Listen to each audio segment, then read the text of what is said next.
क्या तहरीक इंसाफ जो तनकीद कर रही है इस मामले से मुतालिक वो दुरुस्त है? आप पूरा दिन भी अनाउंस करते रहें लेकिन आपको कोई नवाज शरीफ के मुकाबले पे आने के लिए नहीं मिलेगा, चाहे पीटीआई हो, नून लीग हो, पीपल्स पार्टी हो, कि वहाँ जो लीडरशिप है उस लेवल पे जाके तो इलेक्शन नहीं हो सकते। बार बार इस तरह चीफ जस्टिस का नाम क्यों लिया जाता है? जनरली अनअपोज्ड होना अनडेमोक्रेटिक नहीं होता। इमरान खान साहब के मुकाबले में कोई 100 साल में भी खड़ा नहीं हो सकता।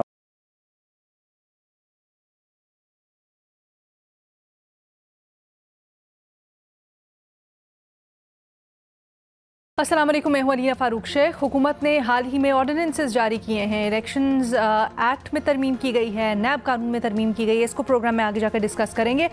पहले ज़रा बात करते हैं, कल जो नवाज शरीफ 6 साल के बाद पार्टी के बिला मुकाबला अनअपोज सदर मुंतखब हुए हैं, इसके ऊपर पाकिस्तान तहरीक इंसाफ को बहुत सारी रिजर्वेशंस हैं। तहरीक इंसाफ कहती है कि ये दोहरा मयार है। एक तो जब हमारे इलेक्शंस हुए उसमें बिला मुकाबला के ऊपर बड़ी एतराज़ किया गया, तो इसके ऊपर भी अब एक्शन होना चाहिए। और इस सिलसिले में इलेक्शन कमीशन ऑफ पाकिस्तान और सुप्रीम कोर्ट से उन्होंने मुतालबा किया है कि अब नवाज शरीफ जिस तरह से इलेक्ट हुए हैं उसका भी नोटिस लें और उसी मयार पर परखा जाए इस इलेक्शन को जिस मयार पर पाकिस्तान तहरीक इंसाफ के इलेक्शंस को परखा गया। मुख्तलिफ सोशल मीडिया के ऊपर वीडियोस भी शेयर की जा रही हैं जिसमें जब ये केस हुआ, यानी पाकिस्तान तहरीक इंसाफ के इंट्रा पार्टी इलेक्शंस का केस सुप्रीम कोर्ट में लगा, तो उसके ऊपर चीफ जस्टिस साहब, सुप्रीम कोर्ट के मुख्तलिफ जज साहिबान की जो रिमार्क्स थे बिला मुकाबला मुंतखब होने से मुतल्लिक, उसको भी शेयर किया जा रहा है और कहा जा रहा है ये दोहरा मयार है। अब ज़रा तमाम तर मामले को डिस्कस करते हैं। मुख्तलिफ इसकी परतें हैं, एक सियासी इखलाकी पहलू है, एक कानूनी पहलू है। तमाम तर मामले के ऊपर सवाल कुछ यूँ कि क्या तहरीक इंसाफ जो तनकीद कर रही है इस मामले से मुतल्लिक वो दुरुस्त है? हमें ज्वाइन कर रहे हैं रीमा उमर साहिबा, सलीम साफ़ी साहब, मज़हर अब्बास साहब, शहजाद इकबाल साहब भी हमारे साथ टेलीफोन लाइन पर मौजूद हैं।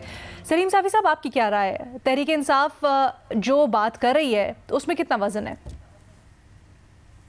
नहीं, मेरे ख्याल में एक तो तहरीक इंसाफ के इंतखाबात को सिर्फ इस बुनियाद पर कलअदब नहीं करार दिया गया था कि उसमें बिला मुकाबला सदर का इंतखाब हुआ था या चेयरमैन का इंतखाब हुआ था, बल्कि उसमें कुछ बहुत सारे और भी फैक्टर थे कि उनको मुश्तहर नहीं किया गया था। वो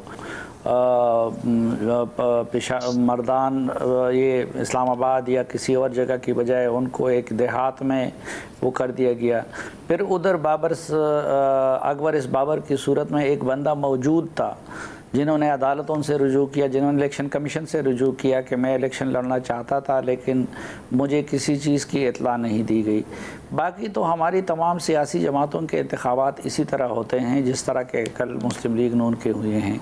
मुस्लिम लीग नून में आप पूरा दिन भी अनाउंस करते रहें लेकिन आपको कोई नवाज शरीफ के मुकाबले पे आने के लिए नहीं मिलेगा।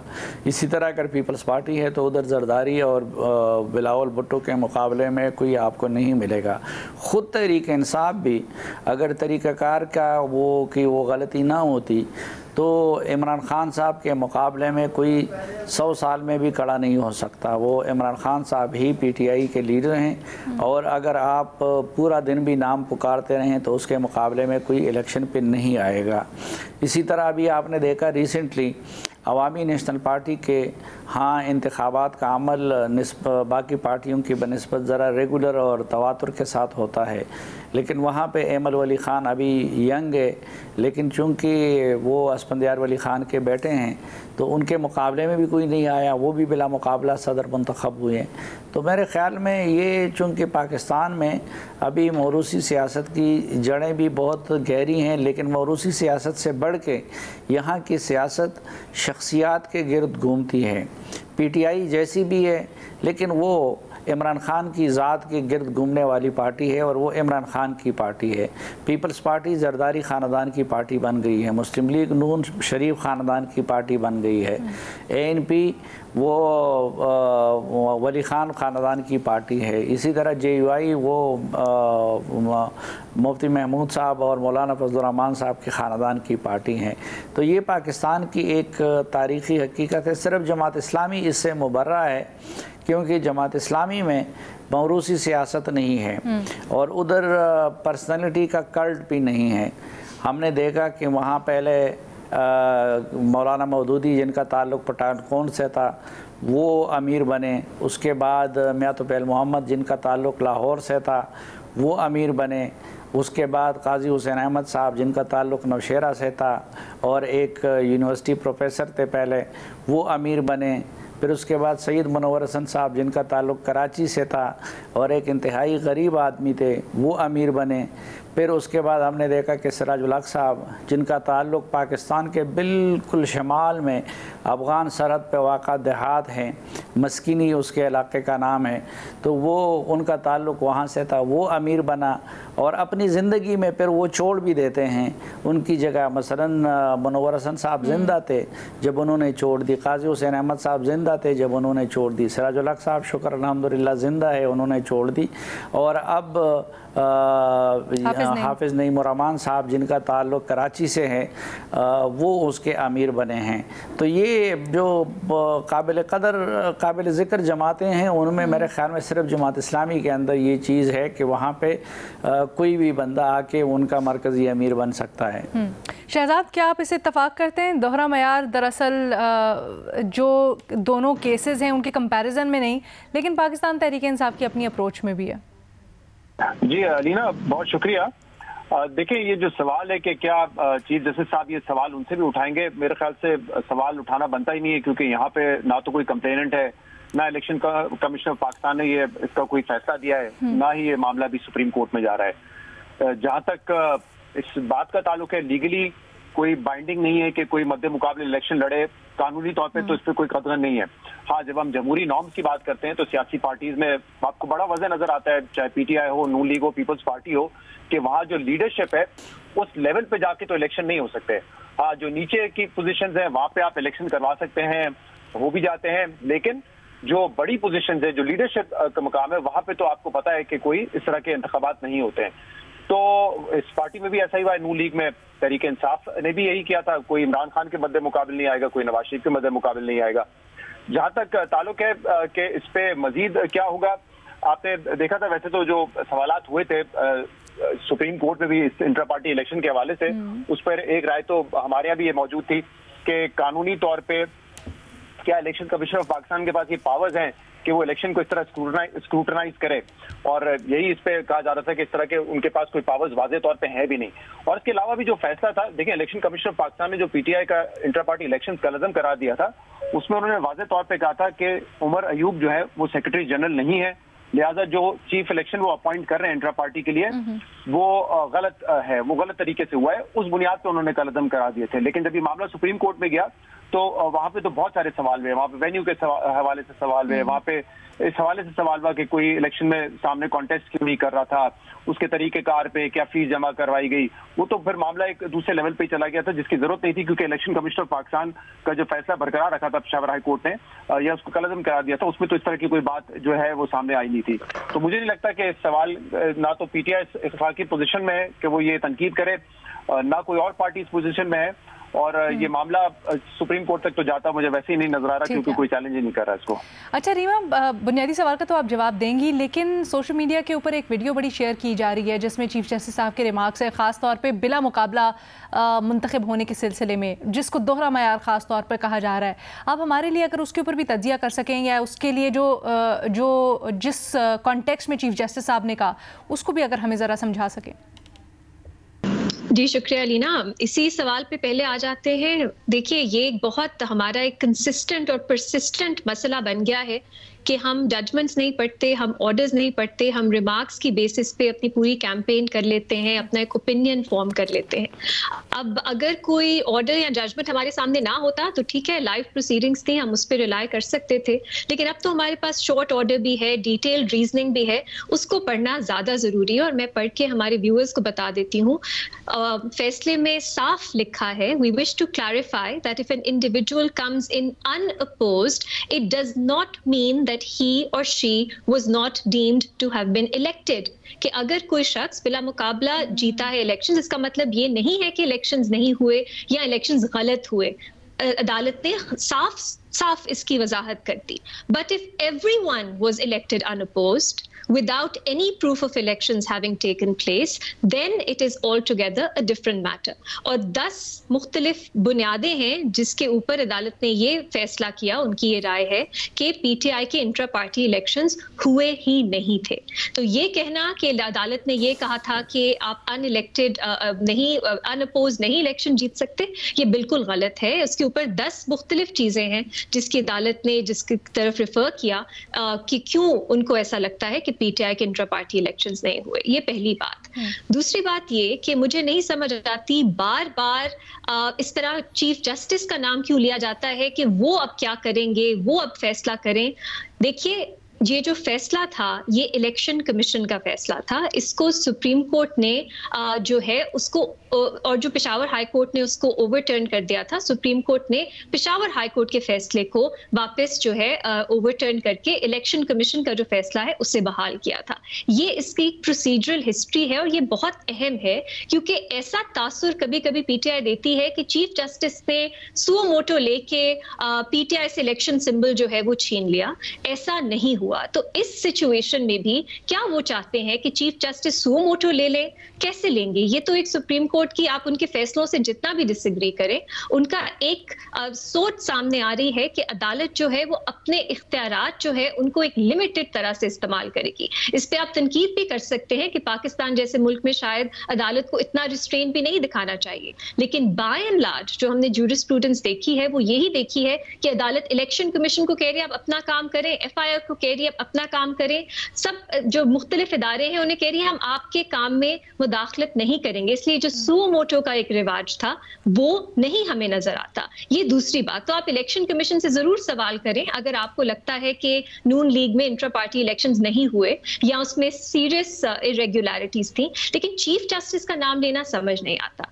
तीसरी बात, और ये भी अहम है, मेरा ख्याल है चीफ जस्टिस साहब और जो उनके साथ बेंच 2 और हमारे जजेस थे, उनका फैसला मेरी नजर में इंसानी हुकूक के, खास तौर पे right to form a political party के खिलाफ था। अदालत ने कहा कि उसी राइट का एक हिस्सा है कि आप इंट्रा पार्टी इलेक्शंस में भी पार्टिसिपेट करें और वो ट्रांसपेरेंट हो और कंप्लीट, जैसे हमारा आइन और हमारे इलेक्शंस एक्ट कहते हैं उस तरह होने चाहिए इलेक्शंस। अब ये मेरी नज़र में एक प्रॉब्लमैटिक प्रेसिडेंट है। मुझे नहीं लगता ये पूरी तरह से इम्प्लीमेंट भी हो सकता है। ना अदालत ने कोई और हमें मिसालें दी पाकिस्तान जैसे, जिस तरह का हमारा यहाँ निज़ाम है, ऐसे ममालिक से जहाँ पे इस तरह की राइट जो है वो इंटरप्रेट की गई है कि right to form a political party का ये भी मतलब है कि हर पार्टी मेंबर का हक है कि वो इंट्रा पार्टी इलेक्शंस में शिरकत करे। सो ये मेरे लिए प्रॉब्लमैटिक था। इसके कॉन्सिक्वेंसेस अभी भी अनक्लियर हैं, ये भी एक प्रॉब्लमैटिक बात है। लेकिन इसका मतलब ये नहीं है जो पीटीआई कह रही है कि चीफ जस्टिस क्यों नहीं नोटिस लेते, और दूसरा कि अनअपोज्ड इलेक्शंस हैं वो ही गलत है। ये ना अदालत ने कहा है और ना ही ये हमारा प्रेसिडेंट है।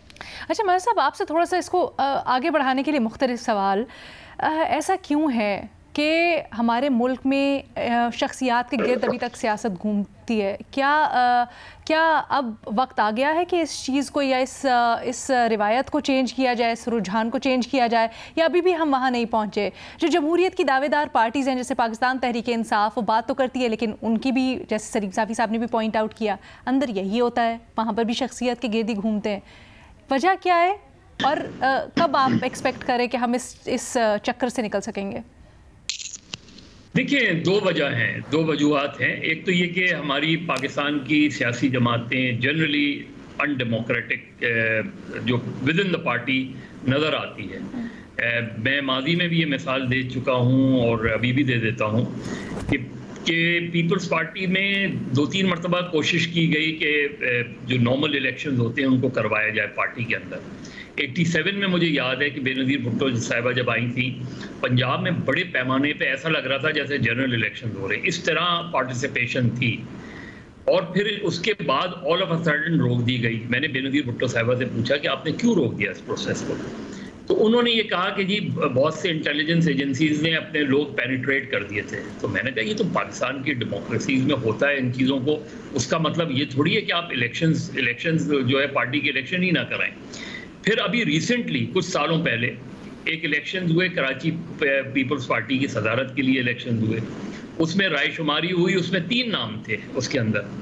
लेकिन जो कराची जब रायशुमारी हो गई और उसमें पता चल गया कि किसके सबसे ज़्यादा वोट हैं, तो जब ऐलान हुआ तो वो एक चौथे आदमी का ऐलान हो गया कि वो कराची का सदर मुंतखब हो गया। मतलब ये जो हमारी पॉलिटिकल पार्टीज़ का जनरली रवैया है, अपने ही मैनिफेस्टो को, अपने ही कॉन्स्टिट्यूशन को वायलेट करते हैं। हर पार्टी के अपने इलेक्शन होते हैं, और अभी जैसे रीमा कह रही थी, जनरली अनअपोज्ड होना अनडेमोक्रेटिक नहीं होता, या वो पार्टी के आइन के खिलाफ नहीं होता।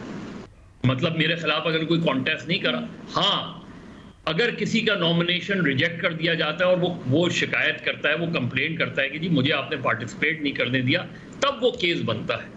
लेकिन अगर कोई चैलेंज ही नहीं कर रहा मेरे अनअपोज होने को, तो फिर वो चीज़ अनडेमोक्रेटिक या अनकॉन्स्टिट्यूशनल नहीं होती। प्रॉब्लम कहाँ आ रही है? यहाँ जो प्रॉब्लम आ रही है, इलेक्शन कमीशन ने कभी भी किसी भी पार्टी इलेक्शन को इतनी संजीदगी से लिया ही नहीं, क्वेश्चन ही नहीं करते। वो कहते हैं जी, मैंने पूछा था एक ज़माने में जब कि आप क्यों नहीं क्वेश्चन करते, आप ज़रा पूछें तो आपकी मेंबरशिप कहाँ है, इलेक्शन कब हुए, इलेक्शन कमीशन आपका कौन सा था। इलेक्शन कमीशन उन पार्टीज़ की रजिस्ट्रेशन है जिनके 2 से 4 लोग नहीं हैं जिनके पास, उनको आप कैसे पॉलिटिकल पार्टीज एक्ट के तहत रजिस्टर्ड कर लेते हैं। तो तहरीक इंसाफ में जो प्रोसेस था, 2013 में उनके पहले इलेक्शन हुए थे तहरीक इंसाफ के, और उस वक्त उन इलेक्शंस को वाकई एक नज़र आया था कि जो मेन स्ट्रीम पार्टीज़ के इलेक्शन हो रहे हैं उसमें बहुत ज़्यादा पार्टिसिपेशन थी। उन्होंने एक नया अंदाज अपनाया था इलेक्शन का, उन्होंने व्हाट्सएप के थ्रू जो है वोटिंग करवाई थी, सारी कुछ हुआ था। फिर उन इलेक्शन को चैलेंज किया गया। चैलेंज किन्होंने किया? चैलेंज उनको हामिद खान ने किया, चैलेंज उनको और दूसरे लोगों ने किया। और उस वक्त जस्टिस वजीउद्दीन ने रिपोर्ट दी, और उन्होंने मुझे बाद में बताया भी था कि मैंने इमरान खान को समझाया कि इलेक्शन में रिगिंग हुई है, बड़े पैमाने पे रिगिंग हुई है। इस होटल में जाके पैसे रिसीव किए गए हैं। परवेज खटक पे उन्होंने इल्ज़ाम लगाया, अलीम खान पे इल्ज़ाम लगाया, जहांगीर खान तरीन पे इल्ज़ाम लगाया। देखें, ये वो तीनों शख्स हैं जिन पर उस वक्त जस्टिस वजीउद्दीन ने कहा था, और उन तीनों ने पार्टी छोड़ दी। उस वक्त इमरान खान ने सिर्फ इनके बातें सुनी और वजीउद्दीन साहब को छोड़ के जाना पड़ा। उसके बाद एक और चीफ इलेक्शन कमिश्नर पीटीआई के बने, गालिबन तस्नीम नूरानी साहब, वो भी फिर पार्टी को छोड़ गए। यहाँ उसके बाद इलेक्शन ही नहीं हुए, पीटीआई में इलेक्शन का भी प्रोसेस खत्म हो गया, वहाँ भी कोई नॉमिनेशन शुरू हो गई। वहाँ भी इमरान खान यही कहने लगे कि जी देखें, इलेक्शन मैंने करा दिए थे। शाह महमूद कुरैशी और जहांगीर तरीन पब्लिकली एक दूसरे के खिलाफ कैंपेन करते थे। हमारी पार्टी, अभी सलीम साफ़ी साहब ने तवील फहरिस्त दी जमात इस्लामी की। जमात इस्लामी में भी कंट्रोल डेमोक्रेसी है, जमात इस्लामी में भी फुल डेमोक्रेसी नहीं है। जमात इस्लामी में अमीर जो है, दो टेन्योर से ज़्यादा भी वो इलेक्शन में मुंतखब हो सकता है, बाकी लोग नहीं कर सकते। लेकिन उनकी फिर भी निस्बतन बहुत बेहतर सिस्टम है as compare to other party. यहाँ तो एक जनरल वर्कर्स मीटिंग हुई, जनरल वर्कर्स मीटिंग में एग्जैक्टली यही जानना चाहती हूँ, वो जो प्रोसेस था उनका वो तो एक अलग बात, बट ये रुझान क्यों, इसकी वजह क्या है? जमहूरियत के लिए सारी जंग, लेकिन पार्टीज के अपने अंदर जमहूरियत क्यों नहीं है? क्या ज़मीनी हक़ाइक़ ऐसे नहीं है अभी तक? क्या जो हमारी नई नस्ल है उनका रुझान ही नहीं है इस तरफ, या वो आने ही नहीं चाहते सियासत के अंदर, या फिर कुछ और? नहीं अलीना, तीनों मेन स्ट्रीम पार्टी का मैं बता देता हूँ। देखिए, तीनों मेन स्ट्रीम पार्टी इनसिक्योर हैं, तीनों मेन स्ट्रीम पार्टी, और ये तारीख गवाह है कि तीनों जमातों को तोड़ा गया। और किसने तोड़ा? तीनों जमातों को तोड़ने में आपकी एस्टैब्लिशमेंट का हाथ नजर आता है। आप पीपल्स पार्टी की तारीख उठा लें, आप मुस्लिम लीग की तारीख उठा लें, यानी नवाज शरीफ भी जुनेजो के खिलाफ वो करके आए ना, तो आप तीनों जमातों को उठा लें। तहरीक इंसाफ के अंदर भी इस वक्त ग्रुप्स कौन बना रहा है?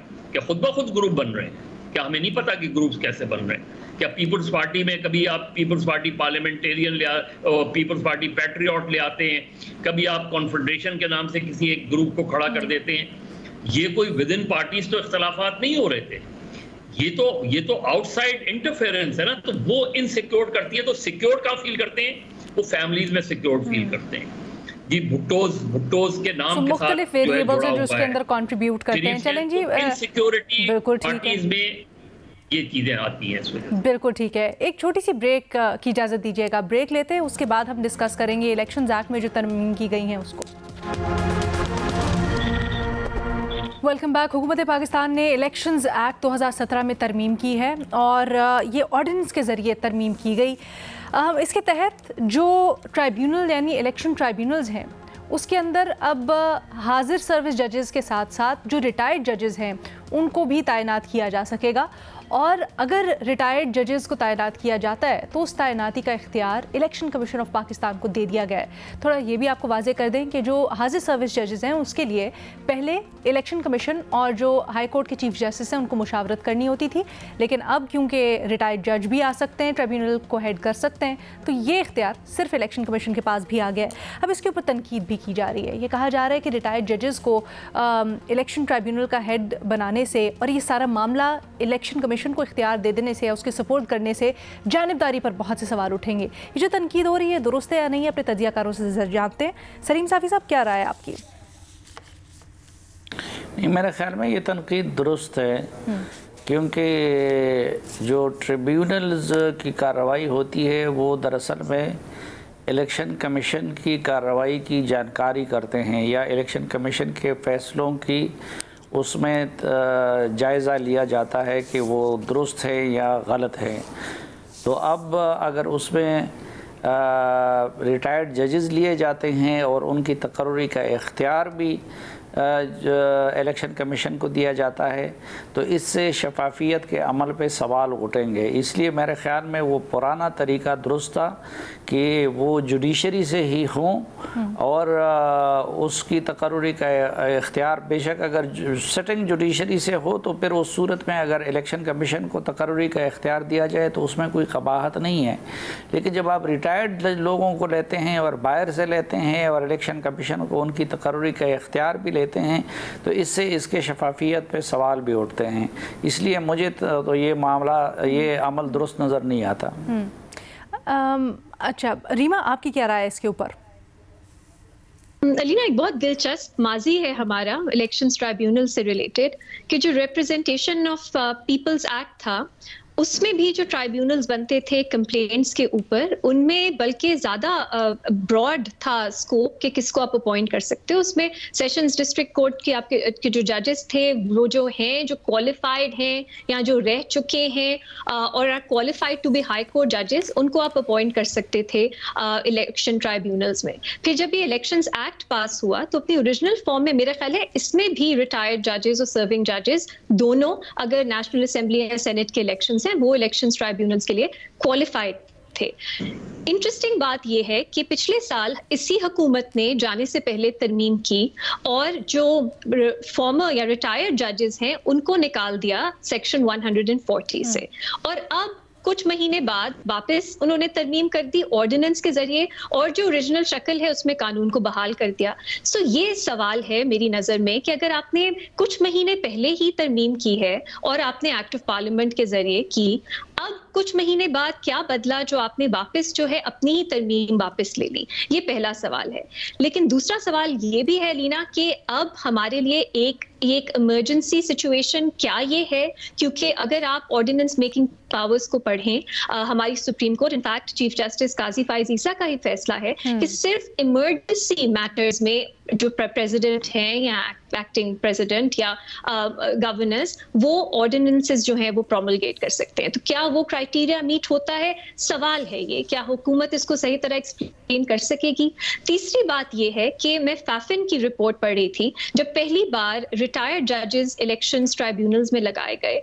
फैफिन ने उस वक्त, मेरा ख्याल है 2014 की वो रिपोर्ट है, सो 2013 के डिस्प्यूट्स जिन्होंने सुने, फैफिन ने बाय एंड लार्ज अप्रिशिएट किया इस बात को, और उनकी रीजनिंग ये थी कि जो सर्विंग जजेस होते हैं उनके पास वक्त नहीं होता, उनकी और मसरूफियात होती हैं, वो और केसेस सुन रहे होते हैं, तो इसलिए डिले होता है मैटर, और जो आपको कानून जिस टाइम पे पाबंद करता है आपने फैसला करना है वो नहीं हो सका। तो उस वक्त फैफिन ने इसको अप्रिशिएट की थी, इस बात को, थिंकिंग कि शायद ये फैसलों में थोड़ी जो जल्दी फैसले आए और जो अपना वक्त है जो कानून में दिया गया उसके मुताबिक फैसले आए। सो ये इंटरेस्टिंग बात यह है कि हमारे लिए ये अननोन चीज नहीं है। बाय एंड लार्ज हमारा यही कानून रहा है कि रिटायर्ड जजेस भी इलेक्शन ट्राइब्यूनल्स का हिस्सा बन सकते हैं।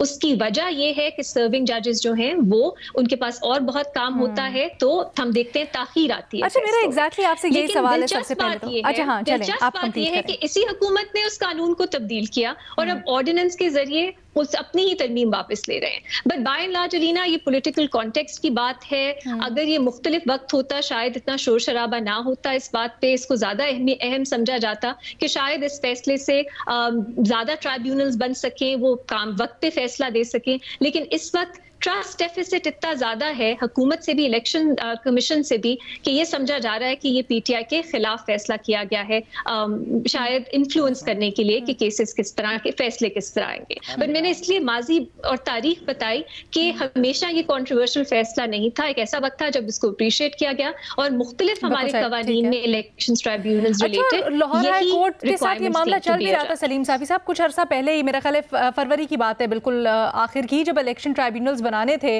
तो इलेक्शन कमीशन ऑफ पाकिस्तान ने 9 ट्रिब्यूनल्स बनाने के लिए जजेस मांगे। लाहौर हाई कोर्ट ने ये कहा कि हमारे पास 9 जजेस तो नहीं है, 2 आपको दे देते हैं, तो वो मामला अटका भी हुआ था। नहीं, देखिए जो आईनी और कानूनी नुकात है वो तो रीबा हमसे बहुत बेहतर समझती हैं, मैं उनको नहीं समझता। लेकिन मैं सर्विंग और रिटायर्ड के फ़र्क को आपके लिए सिर्फ एक मिसाल से वाज़े करना चाहता हूँ। ये मिसिंग पर्सन का मसला जितना उलझा हुआ है, इसमें बाकी लोगों का भी एक किरदार होगा, लेकिन ये एक रिटायर्ड जज की वजह से उलझा हुआ है और पता नहीं अल्लाह को वो क्या जवाब देंगे। जस्टिस जावेद इकबाल को मिसिंग पर्सन कमीशन का सरबराह बनाया गया था। एक रिटायर्ड जज है ना, और सिर्फ जज नहीं है बल्कि सुप्रीम कोर्ट के जज रहे थे, लेकिन ये इतने साल हो गए और वो उस पर खामोश तमाशाई की तरह बैठे हुए हैं। इसी तरह उनके दौर में आपने देखा कि एहतिसाब इंतकाम का दूसरा नाम रह गया था और कौमी एहतिसाब ब्यूरो वो उस वक़्त की इस्टेब्लिशमेंट के लिए एक टूल का किरदार अदा कर रही थी। तो अगर एहतिसाब के नाम पे इंतकाम हुआ या एहतिसाब बदनाम हुआ तो वो भी एक रिटायर्ड जज ने बदनाम किया था। तो रिटायर्ड जज की बनिस्बत सर्विंग जज की रिस्पॉन्सिबिलिटी भी का एहसास भी ज़्यादा होता है और उस पर ऊपर की अदलिया का चेक भी होता है। मैं उस बुनियाद पे कहता हूँ कि रिटायर्ड नहीं होना चाहिए। बहुत इंटरेस्टिंग आपकी दलील। एक छोटी सी ब्रेक, मैं ज़रूर इसके ऊपर मजीद अपने बाकी दोनों पैनलिस्ट की भी राय जानूंगी, रीमा उमर की भी दला लेंगे, लेकिन एक ब्रेक के बाद। इलेक्शंस एक्ट में जो तरमीम की गई है उसको हम डिस्कस कर रहे हैं। शहजाद, आपकी क्या राय है? और ख़ासकर ये जो अभी बहस चल रही थी ब्रेक से पहले, जिसके अंदर सलीम साफी साहब कहते हैं कि जानिबदारी के ऊपर फ़र्क पड़ेगा अगर रिटायर्ड जजेस होते हैं तो। जी अलिया, देखें इसमें एक तो अभी जो बिल्कुल बात करी थी रीमा, ये दुरुस्त है कि माजी में यही कानून था कि रिटायर्ड जजेस भी हो सकते हैं, लेकिन जो जितना मैंने पढ़ा है अगस्त 2023 से पहले उसमें यह था कि जो हाई कोर्ट के जजेस होंगे, जो रिटायर्ड जजेस होंगे, वो भी चीफ जस्टिस की मुशावरत से तैनात होंगी उनकी। अब जो कानून तब्दील किया गया है उसमें ये कह रहे हैं कि रिटायर्ड जजेस भी हो सकते हैं और उसका फैसला इलेक्शन कमीशन करेगा कि कौन होगा। अब यहाँ तो जो MNA MP इलेक्ट होता है उसका notification he election commission of Pakistan जारी करता है, यानी कि अगर किसी को उस शक पे एतराज है, जब वो उसको चैलेंज करेगा तो वो ECP के फैसले को चैलेंज करेगा। अब ECP जब खुद जज को अपॉइंट करेगा ट्रिब्यूनल के लिए, रिटायर्ड जज के लिए, तो फिर इसका मतलब तो यही है कि उन्होंने ही फैसला किया है और उन्हीं के नॉमिनेटेड जज जो है वो ये फैसला करेंगे। तो इससे बेहतर है कि इलेक्शन कमीशन ही फिर उस पर अपील भी सुन लेता, फैसला भी कर लेता। और जहां तक एक कॉन्टेक्स्ट है उसको देखने की जरूरत है। अभी 2 दिन पहले ही लाहौर हाई कोर्ट का एक तफसीली फैसला आ चुका है इस हवाले से, क्योंकि आपने बात की 2 जजेस के ट्रिब्यूनल के हवाले से, वो तो पुरानी बात थी। बाद में जो नए चीफ जस्टिस आए उन्होंने 6 जजेस के हवाले से ये कहा था कि इलेक्शन कमीशन ऑफ पाकिस्तान इनको नोटिफाई करे। 6 जजेस को ट्रिब्यूनल के लिए रखा गया था और 2 दिन पहले जो तफसीली फैसला आया है उसमें अदालत ने 1 हफ्ते का वक्त दिया था इलेक्शन कमीशन ऑफ पाकिस्तान को कि वो इन जजेस के नोटिफिकेशन जारी करे, और कहा था कि जो चीफ जस्टिस से लोग नॉमिनेट किए हैं वही जो है ट्रिब्यूनल में आएंगे। तो ये फैसला तो बड़ा वाज़ेह तौर पे आ चुका है और इसका तफसीली फैसला भी आ चुका है और उसी दिन आपने देखा कि ये फिर उन्होंने जो है ऑर्डिनेंस जारी किया है। तो इसमें तो वाज़ेह तौर पे एक बदनीयती का अंसर नजर आता है। एक तो ये शफाफियत नहीं होगी, लेकिन बदनीयती ये है कि जब से इलेक्शन हुए हैं और इल्जाम जो इलेक्शन के हवाले से लगे हैं कि फॉर्म 45 एक था उसको रद्दोबदल करके फॉर्म 47 जारी किया गया, और इल्जाम जो है उसकी जद में इलेक्शन कमीशन भी आए कि वो इस सारे में एक पार्टी थे तो यहाँ पे तो बड़ा वाजे तौर पे है कि लाहौर हाईकोर्ट एक अरसे से नाम दे चुका है, ईसीपी उन जजेस को अपॉइंट नहीं कर रहा है, नोटिफाई नहीं कर रहा है ट्रिब्यूनल को, तो उससे तो बड़ा वाजे है कि वो एक डिलेइंग टैक्टिक्स थे। और अब इस ऑर्डिनेंस को लाने का बजाय मकसद यही नजर आता है कि ईसीपी नहीं चाहता कि जो जजेस नॉमिनेट किए गए हैं चीफ जस्टिस की जानिब से उनको रखा जाए, और वो अपने रिटायर्ड जजेस के तहत जो है ट्रिब्यूनल की कार्रवाई आगे बढ़ाना चाहते हैं।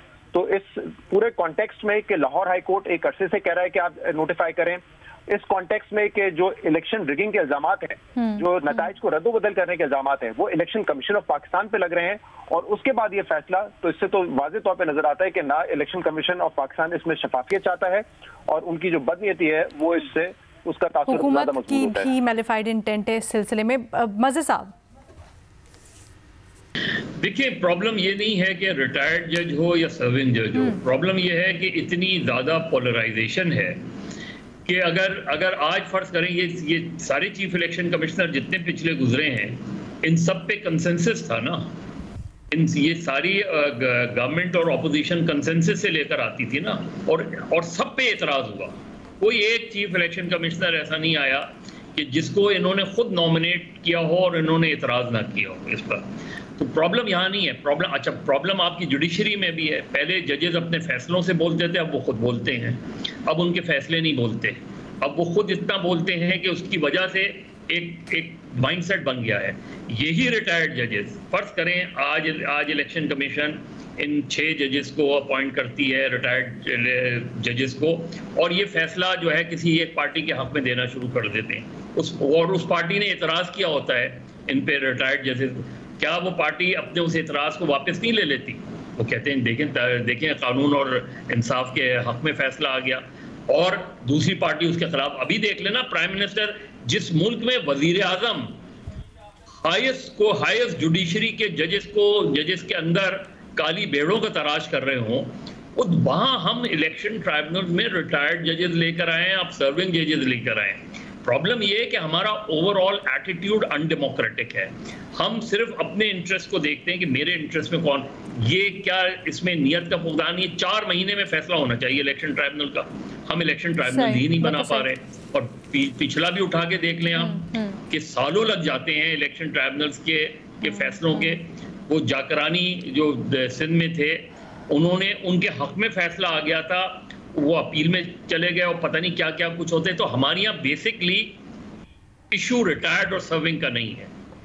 इशू सर्विंग, रिटायर्ड जजेस भी कॉम्प्रोमाइज्ड होते हैं और सर्विंग जजेस भी कॉम्प्रोमाइज्ड हो सकते हैं। इशू ये है कि आप फैसले मेरिट पर हों तो आपको नजर आ जाएगा, और जजेस अगर अपने फैसलों पे बोले तो ज्यादा बेहतर होता है। तो हमारे यहाँ पोलराइजेशन ये पॉइंट जरा अहम है कि जो सर्विंग जजेस होते हैं उनके ऊपर तो चेक एंड बैलेंस बहुत ज्यादा होता है ना, जैसे सलीम साफी साहब ने भी कहा इससे पहले। रिटायर्ड जजेस के ऊपर उस तरह से चेक एंड बैलेंस नहीं। रीमा इसके ऊपर कुछ ऐड करना चाह रही थी। रीमा, पहली बात तो ये रही ना, शहजाद अगर मुझे पॉइंट आउट कर दें कि कौन सा प्रोविजन है इलेक्शंस एक्ट का जो कहता है कि पहले जो रिटायर्ड जजेस थे वो भी चीफ जस्टिस की मुशावरत के साथ लगाए जाते थे। मुझे तो वो नहीं मिला। पहले कानून ये कहता था the commission shall appoint a sitting जज as election tribunal in consultation with the chief justice of the concerned high court, और अब भी उन्होंने मुख्तलिफ अल्फाज में यही बात कही है। सो अगर वो हाईलाइट कर सकें कि कौन सा ये कानून है जो कहता है कि रिटायर्ड जजेस भी कौन से चीफ जस्टिस किस हाई कोर्ट के उनकी कंसल्टेशन के साथ लगाया जाता था, समझ नहीं आती। तो मेरा ख्याल है कानून पहले भी यही था जो अब बनाया गया है अमेंडमेंट के बाद। दूसरी बात ये, मैं वज़ीर साहब से एग्री करती हूँ, हमारे बहुत से रिटायर्ड जजेस हैं जो बहुत ऑनेस्ट, क्रेडिबल, सिंसियर हैं टू देयर वर्क, और बहुत से हमारे सर्विंग जजेस हैं जिनके बारे में ये एडजेक्टिव्स मैं इस्तेमाल नहीं करूंगी। सो सवाल जो है वो मेरा नहीं ख्याल इंडिविजुअल जजेस पे फिर आ जाता है कि आप किसका चुनाव करते हैं, वो ज़्यादा अहम हो जाता है। तीसरी बात ये है, मैं मानती हूँ कि ऑफ कोर्स सर्विंग जजेस का पूल छोटा होता है। अगर एक ये अकाउंटेबिलिटी का फोरम होता है कि आप चीफ जस्टिस की कंसल्टेशन के साथ करें, तो आपके इख्तियारात इतने वसी नहीं होते कि आप किसी को भी अपॉइंट करते हैं, स्पेशली एक ऐसा इलेक्शन कमीशन जो मुतनाज़े है। लेकिन एट द सेम टाइम इसका एक कॉस्ट भी है, मैं उसकी तरफ इशारा कर रही हूँ कि पहले क्यों जो यही इलेक्शन वॉचडॉग्स जो हैं, इस तरह की बॉडीज, वो ही अप्रिशिएट करती थी ये बात, क्योंकि ये भी हमें सामने रखना चाहिए कि अगर हम चाहते हैं जल्द फैसला हो, अगर हम चाहते हैं ज्यादा ट्राइब्यूनल्स बने, तो सर्विंग हाई कोर्ट जजेस ये साथ साथ काम करें, ये मुश्किल हो जाता है। सो मेरा ख्याल है इसको भी नजर में रखना चाहिए अगर हम प्योरली एज प्रिंसिपल पे बात करें कि किसको इलेक्शन ट्राइब्यूनल का मेंबर होना चाहिए, और इसमें माजी में क्यों इस पे इशू नहीं बना, इसको भी सोचना चाहिए कि शायद हम बहुत इस वक्त बहुत वक्ती तौर पे ये एनालिसिस कर रहे हैं कि इलेक्शन ट्राइब्यूनल में किसको बैठना चाहिए। सो इसके प्रोज कॉन्स हैं, दोनों को वे करने की जरूरत है। लेकिन जैसा मैंने पहले कहा, ऑफ कोर्स इस वक्त जो सवाल उठ रहे हैं वो इलेक्शन कमीशन के ऊपर उठ रहे हैं, पॉलिटिकल सिचुएशन के ऊपर। लेकिन जब हम एक नए सिचुएशन को असेस करते हैं, तो मेरा नहीं ख्याल सिर्फ हमने अपनी सोच को भी हम सिर्फ आज के वक्त तक दूर कर दे, इसको थोड़ा ब्रॉड मेरा ख्याल है समझने की जरूरत है। बट क्या समझती है कि ज्यादा हेल्पफुल होता अगर थोड़ी सी इसकी मजीद वजाहत हो जाती? लेट्स से अगर ट्राइब्यूनल को कोई रिटायर्ड जज हेड कर रहा है तो उसकी स्क्रूटनी के लिए कोई रूल्स बना दिए जाते, SOPs बना दिए जाते, तो इससे बेहतर होता। सलीना, मेरा ख्याल है अगर ये पॉइंट होते हैं और पीटीआई को या किसी और पार्टी को उस पर तशवीश है या तहफ़्फ़ुज़ात हैं, they can challenge before the court. तो हम देखेंगे ये किस तरह चलता है। बट हमारे व्यूअर्स के लिए ज़रूरी है ये समझना कि पिछले साल ही ये तरमीम लाई गई जो वही हुकूमत अब वापस ले रही है। ऐसा नहीं है कि कोई बिल्कुल मुझे जल्दी से बता दें, because I have to close the show. अगर इसको चैलेंज किया जाता है, इस ऑर्डिनेंस को, क्या समझती हैं कितना वजन है इसमें, कितने ग्राउंड स्ट्रांग होंगे चैलेंज करने के? अलीना, मैं पर्सनली ऑर्डिनेंसेस के हक में नहीं हूँ। इस तरह की जो नैब अमेंडमेंट भी की गई, ये भी की गई, लेकिन दूसरी तरफ अगर पीटीआई ही चाह रही थी कि जल्दी ज्यादा ट्राइब्यूनल्स बने, तो उनका जो बयानिया है उसके मुताबिक तो ये है इमरजेंसी सिचुएशन, फौरन हमें ट्राइब्यूनल्स चाहिए, और अगर रिटायर्ड जजेस से ज्यादा ट्राइब्यूनल्स बन सकते हैं, वो जल्दी प्रोसीडिंग्स कर सकते हैं, तो शायद उनके लिए इमरजेंसी सिचुएशन हो। बट पर्सनली अगर मैं देखूँ हमारी जूरिस्प्रूडेंस में डिबेट्स देखूँ, जब आइन बन रहा था कि ऑर्डिनेंसेस क्यों प्रेसिडेंट को इख्तियार दिया वो ऑर्डिनेंस पास कर सके, मैं पर्सनली ऐसे मामलात में ऑर्डिनेंसेस के ही खिलाफ हूं। मेरा ख्याल है ये गैर आईनी कॉन्डक्ट होता है कि आप इस तरह ऑर्डिनेंसेस पास करके ऐसी तरमीम लाएं। ब्रॉडर इसमें बात ये नोट करने की है जो आप सभी कह रहे हैं कि इसके लिए पॉलिटिकल कॉन्टेक्स्ट को भी रखना बड़ा जरूरी है कि इस वक्त क्यों हुआ ये चीज़। अब आने वाले दिनों में देखते हैं कि इसके ऊपर आगे क्या बात होती है, क्या नहीं होती है, क्या इसको चैलेंज किया जाता है, उसको भी ऑब्वियसली हम डिबेट का हिस्सा बनाएंगे। इजाजत दीजिए, अल्लाह हाफिज़।